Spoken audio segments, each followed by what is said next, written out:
One nation one election क्या भारत में सक्षम है? क्या एक देश में एक साथ चुनाव करवाना ये सही होगा? और क्या एक देश में एक साथ सभी चुनाव हो पाएंगे? हालांकि मैं अपने दर्शकों को बता दूं, वन नेशन वन इलेक्शन को लेकर पहले भी सियासत गरमाती रही है। वन नेशन वन इलेक्शन पर पहले भी राजनीति गरमाई है, लेकिन इस बार तो हरी झंडी दिखा दी गई। और जैसे हरी झंडी दिखाई गई है, इस पर तमाम राजनीतिक पार्टी के नेताओं का बयान आना शुरू हो गया है। वन नेशन वन इलेक्शन है क्या? देश में ऐसे बहुत सारे लोग हैं जिन्हें यह नहीं पता कि वन नेशन वन इलेक्शन क्या है। क्या पहले भी इस तरीके से चुनाव हो चुके हैं? इसके लिए क्या क्या जरूरी है? क्या प्रस्ताव होना चाहिए? सरकार के पास कितना संख्या बल होना चाहिए? और वन नेशन वन इलेक्शन से जुड़ी मैं बहुत अहम रिपोर्ट अपने दर्शकों को अपने इस प्रोग्राम में ज़रूर दिखाऊंगा। लेकिन उससे पहले आप समझिए, वन नेशन वन इलेक्शन का मतलब, वन नेशन वन इलेक्शन का मतलब एक देश में बहुत सारे चुनाव, यानी एक देश में हम एक ही समय कई सारे चुनाव को करवा सकते हैं। लेकिन आप जरा समझिएगा कि जहां वन नेशन वन इलेक्शन पर विपक्षी पार्टियां हंगामा काट रही हैं, विपक्ष सीधे सीधे तौर पर सरकार को घेर रहा है, तो दूसरी तरफ इस पर बसपा सुप्रीमो मायावती की प्रतिक्रिया आई है। बसपा सुप्रीमो मायावती ने वन नेशन वन इलेक्शन पर अपनी सहमति जाहिर की है।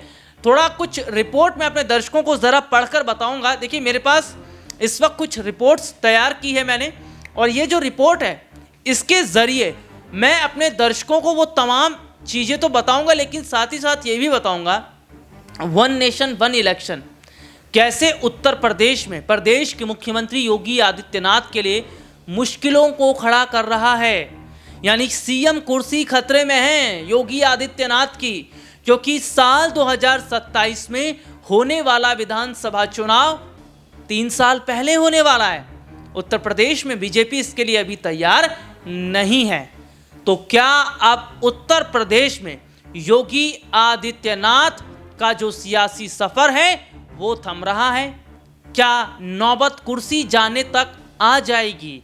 क्योंकि उत्तर प्रदेश में विपक्ष के तौर पर समाजवादी पार्टी जिस तरीके से मैदान में है, लगातार हम देख रहे हैं कि एक्टिव भी है। लोकसभा चुनावों के दौरान देखने को मिला उत्तर प्रदेश में समाजवादी पार्टी का जो ग्राफ रहा सीटों के लिहाज से वो बीजेपी से ज़्यादा है, और उपचुनाव को जीतने के लिए भी बीजेपी से ज़्यादा कोशिश कौन कर रहा है? समाजवादी पार्टी कर रही है। चलिए, कुछ रिपोर्ट का मैं थोड़ा जिक्र कर रहा था। देखिए, वन नेशन वन पेंशन पर मायावती ने खुला समर्थन दिया है, और इस पर मैं अपने दर्शकों को बता दूं, खुला समर्थन देते हुए उन्होंने कहा बीजेपी को इसका उद्देश्य देश व जनहित में ज़रूरी है। उन्होंने कहा जो फैसला लिया गया वो फैसला अच्छा है, लेकिन ये इसका उद्देश्य जो है वो जनहित में होना चाहिए। और देखिए, मैं अपने दर्शकों को बताऊं, मोदी कैबिनेट ने पूर्व राष्ट्रपति, जी हाँ, मोदी कैबिनेट ने पूर्व राष्ट्रपति रामनाथ कोविंद की अध्यक्षता में एक देश एक चुनाव को लेकर बनी उच्च स्तरीय समिति की जो सिफारिश है उसको स्वीकार कर लिया। मोदी सरकार के पास संविधान संशोधन के लिए नंबर नहीं है, समझ रहे हैं आप? नंबर नहीं है, और ऐसे में वन नेशन वन इलेक्शन कैसे हो पाएगा? तो क्या सरकार ने हरी झंडी तो दिखा दी, लेकिन उनके पास ये कदम उठाने के लिए उतनी संख्या में पर्याप्त बल है?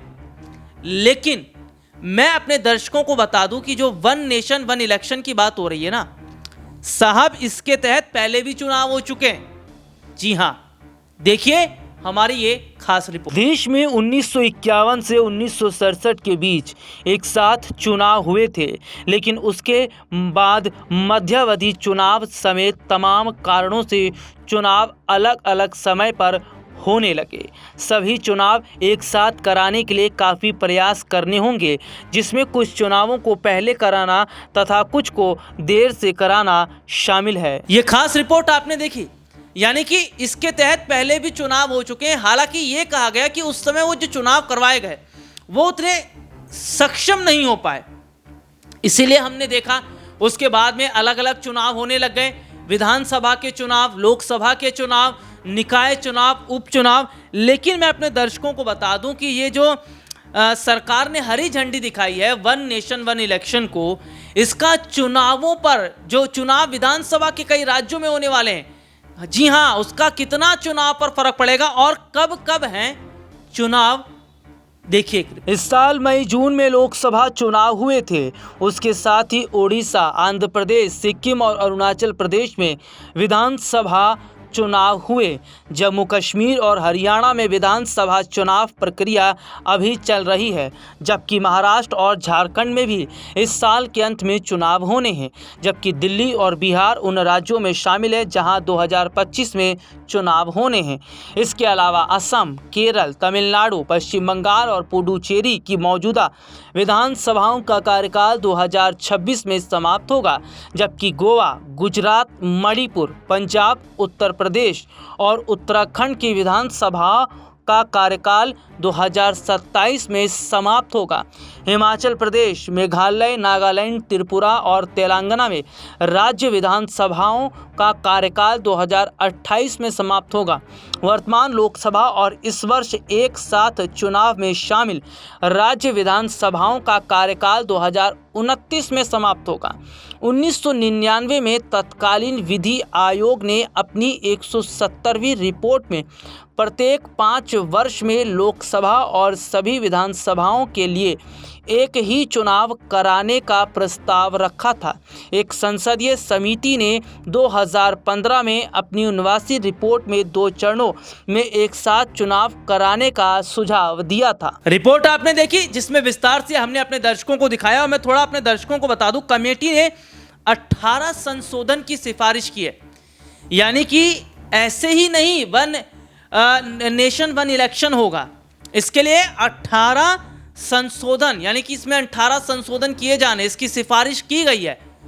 और क्या क्या संशोधन होना है और किस तरीके से, अगर हम कहें तो बिना संशोधन के ये जो पॉलिसी सरकार लेकर आ रही है वो पॉलिसी उतना मुमकिन नहीं है। देखिए, पूर्व राष्ट्रपति रामनाथ कोविंद की अध्यक्षता में बनी कमेटी ने 18 संवैधानिक संशोधनों की सिफारिश की, जिनमें से अधिकांश को राज्य विधानसभाओं द्वारा अनुसमर्थन की आवश्यकता नहीं होगी। हालांकि इसके लिए कुछ संविधान संशोधन विधेयकों की आवश्यकता होगी, जिन्हें संसद द्वारा पारित करने की जरूरत होगी। एक मतदाता सूची और एक मतदाता पहचान पत्र के संबंध में कुछ प्रस्तावित संशोधनों के लिए कम से कम आधे राज्यों द्वारा समर्थन की जरूरत होगी। एक देश एक चुनाव पर गठित उच्च स्तरीय समिति ने लोकसभा चुनावों की घोषणा से पहले मार्च में रिपोर्ट सौंपी थी। समिति ने एक देश एक चुनाव को 2 चरणों में लागू करने की सिफारिश की। पहले चरण में लोकसभा और राज्य विधानसभाओं के लिए एक साथ चुनाव कराने और उसके बाद दूसरे चरण में आम चुनावों के 100 दिनों के भीतर स्थानीय निकाय चुनाव कराए जाएं। समिति ने भारत के चुनाव आयोग द्वारा राज्य निर्वाचन प्राधिकारियों से विचार विमर्श कर एक साझा मतदाता सूची और मतदाता पहचान पत्र बनाने की भी सिफारिश की। अभी लोकसभा और विधानसभा चुनाव कराने की जिम्मेदारी भारत के निर्वाचन आयोग की है, जबकि नगर निगमों और पंचायतों के लिए स्थानीय निकाय चुनाव राज्य निर्वाचन आयोग कराते हैं। इसके अलावा विधि आयोग भी एक साथ चुनाव कराने पर अपनी रिपोर्ट जल्द ही पेश कर सकता है। प्रधानमंत्री नरेंद्र मोदी ने एक साथ चुनाव कराने के प्रबल समर्थक रहे हैं। खबर सामने आई कि विधि आयोग सरकार के तीनों स्तरों लोकसभा, राज्य विधानसभाओं और नगर पालिकाओं तथा पंचायतों जैसे स्थानीय निकायों के लिए 2029 से एक साथ चुनाव कराने और त्रिशंकु सदन जैसे मामलों में एकता सरकार बनाने के प्रावधान की सिफारिश कर सकता है। ये रिपोर्ट आपने देखी। मैं कुछ और रिपोर्ट अपने दर्शकों को दिखाऊंगा। मैं दिखाऊंगा किन नेताओं की प्रतिक्रिया है, ये ट्वीट है। लेकिन सीधे तौर पर यह कहा जा रहा है कई राजनीतिक पार्टी के नेताओं के द्वारा कि अगर साहब आपको वन नेशन वन इलेक्शन का आप जिक्र कर रहे हैं ना, तो फिर आप उन चुनावों को फटाफट करवाइए ना, जहां पर चुनाव अटके हुए हैं, चाहे वो उपचुनाव हो, निकाय चुनाव, उन चुनावों को आप फौरन करवाइए।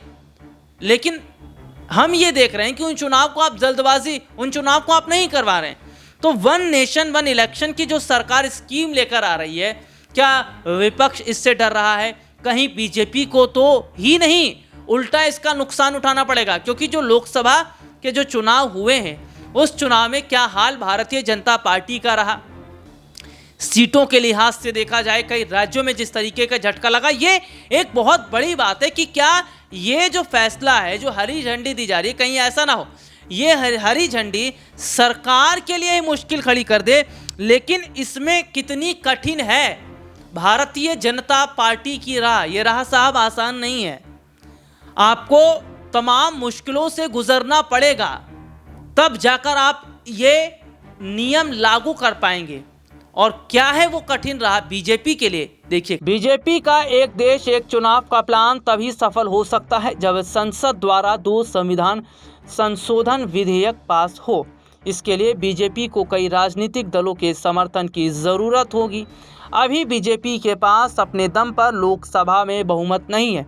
ऐसे में उसे न सिर्फ एनडीए सहयोगियों बल्कि विपक्षी दलों के समर्थन की भी ज़रूरत होगी।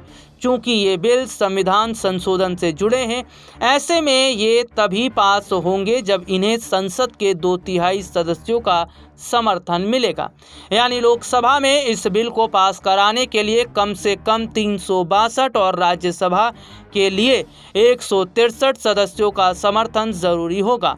संसद से पास होने के बाद इस बिल को कम से कम 15 राज्यों की विधानसभा से पास करवाना जरूरी है। इसके बाद राष्ट्रपति के हस्ताक्षर के बाद ही ये बिल कानून बन सकेगा। ये रिपोर्ट आपने देखी जिसमें विस्तार से हमने अपने दर्शकों को दिखाया। चलिए अब बात कर लेते हैं उन नेताओं की जिनका बयान इस पर आ रहा है, जो सहमत भी हैं, सहमत भी नहीं है। बहुत सारे ऐसे नेता हैं जिनकी प्रतिक्रिया आई है, वो मैं अपने दर्शकों को दिखाता हूं, और वो सरकार पर भड़क भी रहे। एनडीए में बीजेपी की प्रमुख सहयोगी जदयू ने केंद्रीय कैबिनेट के इस फैसले का स्वागत किया है। एनडीए में बीजेपी के अलावा जदयू, टीडीपी और एलजेपी बड़ी पार्टियां हैं। जदयू और एलजेपी ने एक देश एक चुनाव का समर्थन किया है। हालांकि टीडीपी ने अभी तक इस पर कोई जवाब नहीं दिया। हालांकि बीजेपी को उम्मीद है कि उसे और भी विपक्षी पार्टियों का साथ इस बिल पर मिल सकता है। दरअसल पूर्व राष्ट्रपति रामनाथ कोविंद की अध्यक्षता में बनी कमेटी ने 62 राजनीतिक दलों से भी राय ली थी। हालांकि 47 ने इस पर जवाब दिया। इनमें से 32 ने एक साथ चुनाव कराने का समर्थन किया और 15 ने इसका विरोध किया। पूर्व राष्ट्रपति रामनाथ कोविंद की अध्यक्षता वाली समिति की रिपोर्ट में कहा गया है कि 15 राजनीतिक दलों ने कोई जवाब नहीं दिया। राष्ट्रीय दलों में कांग्रेस, आम आदमी पार्टी, बसपा और मार्क्सवादी कम्युनिस्ट पार्टी ने प्रस्ताव का विरोध किया है। हालांकि अन्ना द्रमुक और झारखंड स्टूडेंट्स यानी अपना दल, Assam Gana Parishad, Biju Janata Dal, Lok Janshakti party, Mizo national front, nationalist democratic progressive party, Shivsena, Janata Dal, Sikkim क्रांतिकारी मोर्चा, शिरोमणि अकाली दल और यूनाइटेड पीपुल्स पार्टी लिबरल ने इस प्रस्ताव का समर्थन कर दिया। वहीं कांग्रेस अध्यक्ष मल्लिकार्जुन खड़गे ने कहा कि एक साथ चुनाव व्यवहारिक नहीं है। उन्होंने आरोप लगाया बीजेपी चुनाव आते ही वास्तविक मुद्दों से ध्यान भटकाने के लिए ऐसी बातें करती है। रिपोर्ट के मुताबिक आवश्यक सर्वसम्मति बनाने का एक तरीका संशोधन विधेयकों को स्थायी समिति या संयुक्त संसदीय समिति जैसी किसी संसदीय समिति को भेजना है। इन पैनलों में विपक्षी सांसद भी शामिल होते हैं। ऐसे में यहाँ चर्चा से आम सहमति बन सकती है। ये सभी रिपोर्ट मैंने अपने दर्शकों को बताई और दिखाई कि वन नेशन वन इलेक्शन पर क्या हो रहा है और क्या वाकई ये कारगर हो भी पाएगी सरकार की युति या कामयाब नहीं हो पाएगी। और जो विपक्ष हो हल्ला कर रहा है, क्या विपक्ष के लिए ये खतरा है? हालांकि अपने दर्शकों को बता दें, वन नेशन वन पेंशन को, वन नेशन वन इलेक्शन को मंजूरी तो ज़रूर मिल गई है, लेकिन कहीं ना कहीं बीजेपी भी बैकफुट पर है। क्योंकि जनता इस वक्त बीजेपी से काफ़ी ज़्यादा नाराज़ नज़र आ रही है। कई राज्यों में चुनाव भी होने वाले और ऐसे में माना जा रहा है कि शायद इसका नुकसान बीजेपी को उठाना तो पड़ेगा, लेकिन प्रदेश के मुख्यमंत्री योगी आदित्यनाथ के लिए बहुत ज़्यादा मुश्किलें हैं। यही तो वजह है कि उपचुनाव को टाला जा रहा है, क्योंकि उत्तर प्रदेश में बीजेपी के लिए रास्ता साहब इतना आसान नहीं है जितना सोचा जा रहा है। और यूपी उपचुनाव की तारीखों को अगर टाला जा रहा है तो फिर आप खुद समझ लीजिए कि 27 का विधानसभा चुनाव अगर 3 साल पहले ही हो गया तो क्या योगी आदित्यनाथ की कुर्सी नहीं चली जाएगी? क्योंकि जनता विपक्ष में समाजवादी पार्टी पर जिस तरीके का भरोसा कर रही है और वोट बैंक जिस तरीके से समाजवादी पार्टी के साथ है, वो बहुत कुछ इशारा कर रहा है। खैर, आज के इस प्रोग्राम में इतना ही। आपको क्या लगता है इस मुद्दे पर अपनी राय जरूर रखिएगा। तो आज के लिए आपसे फिर दोबारा मुलाकात होगी। इतना ही इस प्रोग्राम में। कमेंट जरूर कीजिए और मुझे इजाजत दीजिए। नमस्कार।